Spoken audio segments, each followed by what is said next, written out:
രാവിലെ എണീറ്റ് വന്നപ്പോൾ തന്നെ എന്തൊക്കെയോ ഒരു മൂഡ് ഔട്ടായിരുന്നു കേട്ടോ. എന്താണെന്ന് വെച്ചാൽ എനിക്ക് കറക്റ്റ് അറിയത്തില്ല. പിന്നെ ഞാൻ നേരെ പോയി പല്ലൊക്കെ തേച്ച് ഫുഡ് കഴിക്കാൻ വേണ്ടിയിട്ടിരുന്ന് പുട്ടും ചിക്കൻ കറിയായിരുന്നു കേട്ടോ. ഈ പുട്ടും ചിക്കൻ കറിയും നല്ല കോമ്പിനേഷൻ അല്ലേ. പിന്നെ ഇപ്പോൾ എനിക്ക് സ്ഥിരമായിട്ട് വേണ്ട ഒരു സാധനമാണ് കട്ടൻ ചായ. വലിയ ശീലമില്ലാത്ത ഒരാളായിരുന്നു ഞാൻ. ഇവിടെ വന്നതിന് ശേഷം ഇപ്പോൾ അതും ശീലമായി. അതുകൊണ്ട് വേഗം തന്നെ ചൂടാക്കി ഞാൻ ചായ കുടിച്ചേട്ടാ. അല്ല, ചായ എടുത്ത് എനിക്ക് ചൂട് വേണം, നല്ല ചൂടോടെ ഞാൻ ചായ കുടിക്കത്തുള്ളൂ. അങ്ങനെ ഫുഡൊക്കെ ഇരുന്ന് കഴിച്ച് കഴിഞ്ഞിട്ട് പിന്നെ കുറച്ചധികം പാത്രം ഉണ്ടായിരുന്നു, അതൊക്കെ കഴുകി വെച്ച്. ഇനിയിപ്പോൾ നാളെ നോമ്പല്ലേ, നാളെ തന്നെയാണെന്ന് വിശ്വസിക്കുന്നു. അപ്പോൾ നമുക്കിനി നോമ്പിൻ്റെ വീഡിയോസൊക്കെ ആയിരിക്കും ഉണ്ടാകുന്നത്. അങ്ങനെ ഞാൻ പാത്രം കഴുകിക്കൊണ്ട് നിന്നപ്പോഴാണ് വിറക് നമുക്ക് തീർന്നിരിക്കുമായിരുന്നു. അപ്പോൾ ഇവിടെ അടുപ്പ് കത്തിക്കാറുണ്ടല്ലോ, അപ്പോൾ വിറക് പറഞ്ഞിട്ടുണ്ടായിരുന്നു. അത് വന്നപ്പോഴത്തേക്ക് ഉമ്മ എവിടെ ഇറക്കണ്ടേന്നൊക്കെ പറഞ്ഞു കൊടുക്കുമായിരുന്നു. ഞാനാണെങ്കിൽ എണീറ്റ് പുറത്ത് വന്നിട്ട് പിന്നെ അകത്തോട്ട് കയറിയതേ ഇല്ലായിരുന്നു കേട്ടോ.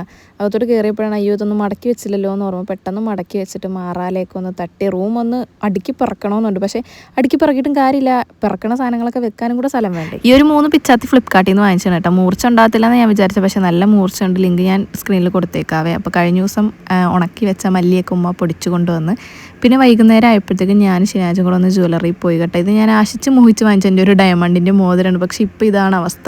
നല്ല ടൈറ്റാണ് കേട്ടോ, കയ്യിൽ ഊരാനൊക്കെ നല്ല പാടാണ്, നല്ല വേദനയാണ്. അപ്പോൾ ഞാൻ ഓർത്ത് ഇത് മാറ്റിയിട്ട് വേറെ വാങ്ങാമെന്ന്. ഡയമണ്ടിൽ തന്നെ വേറെ മാറി എടുക്കാമെന്നുള്ള ഉദ്ദേശത്തിലാണ് കേട്ടോ പോയത്. ഗോൾഡാണെങ്കിൽ നമ്മൾ ഒരുപാട് പൈസ അങ്ങോട്ട് കൊടുക്കേണ്ടി വരും.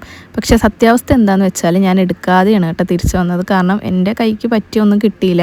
പറ്റിയതുണ്ടെങ്കിൽ തന്നെ ഒരുപാട് പൈസ നമ്മൾ അങ്ങോട്ട് കൊടുക്കേണ്ടി വരും. എന്തായാലും മോതിരം മാറി മേടിക്കാൻ പറ്റാത്തതിൻ്റെ വിഷമത്തിലാണ് തിരിച്ച് വീട്ടിൽ വന്നത്.